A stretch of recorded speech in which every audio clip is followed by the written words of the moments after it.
தாவேக ஆட்சியில் பர்சன்டேஜ் என்னும் வழக்கமே கிடையாது, தாவேக ஆட்சியில் கமிஷனே கிடையாது என்று அமைச்சர் நிர்மல்குமார் தெரிவித்துள்ளார்.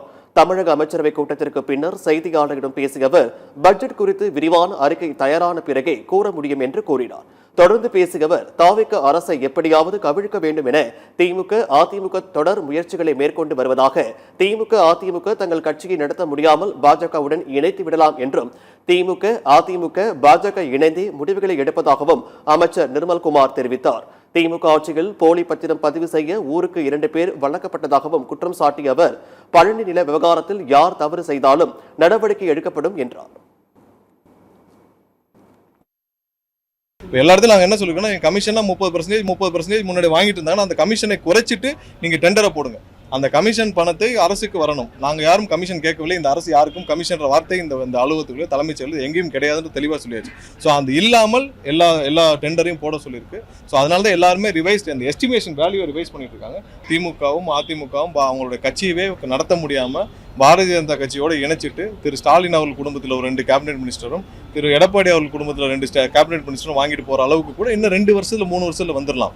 3-4 மாதங்களாக 1 வருஷம் அந்த சம்மந்தப்பட்ட 2 பேர் நாங்களும் தெளிவாக விசாரிச்சு விட்டோம். அந்த 2 நபர்களும் அவங்க இதே வேலை தான் அவங்க போலி பத்திரங்கள் போகிற நபர்கள் தான். இது அந்த ஊரில் மட்டும் இல்லை, எல்லா ஊர்லேயும் இருக்கு.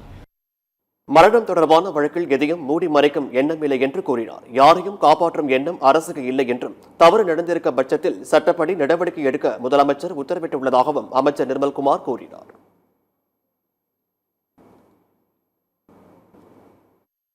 ஏதாவது காவல்துறையோ இல்லை அங்கே இருக்கிற சிறைத்துறை வார்டன்களோ ஏதாவது தவறு செய்து அதனால ஒரு இறப்பு, ஒரு மரணம் ஏற்பட்டால் எந்த இடத்துலையும் கண்டிப்பாக இந்த அரசு கடுமையான நடவடிக்கை எடுக்கும். அதில் எந்த மாற்று கருத்தும் கிடையாது. தவறு நடந்திருக்கும் பட்சத்தில் எங்கே இருந்தாலும் உடனடியாக நடவடிக்கை எடுக்கணும். யார் சம்மந்தப்பட்ட யாராக இருந்தாலும் அவர் மீது கடுமையான நடவடிக்கை எடுக்க வேண்டும் என்று முதல்வர் உத்தரவு பேரில். ஸோ எந்த இடத்துலையும் இதில் யாரையும் காப்பாற்றும் எண்ணம் இல்லை. ஏன்னா இதில் சிறைத்துறையிலையோ இல்லை சிறையிலையோ இல்லை வேறு இடத்துலையோ போலீஸ் ஸ்டேஷன்லையோ லாக்அப்லேயோ மரணம் நடந்தால் கண்டிப்பாக இந்த அரசு எந்த விதத்திலும்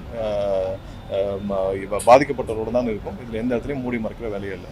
அனைத்தையும் விரிவாக விசாரிக்கப்பட்டு அதில் இது வரைக்கும் நாங்கள் உள்ளே நடத்த விசாரித்தபடி எந்த தவறும் இல்லை. அவருக்கு ஏதோ உடல்நலம் பாதிக்கப்பட்டிருந்தாலும் அதையும் ஏதாவது தவறுகள் இருந்தாலும் கண்டிப்பாக கடுமையான நடவடிக்கை இருக்கும்.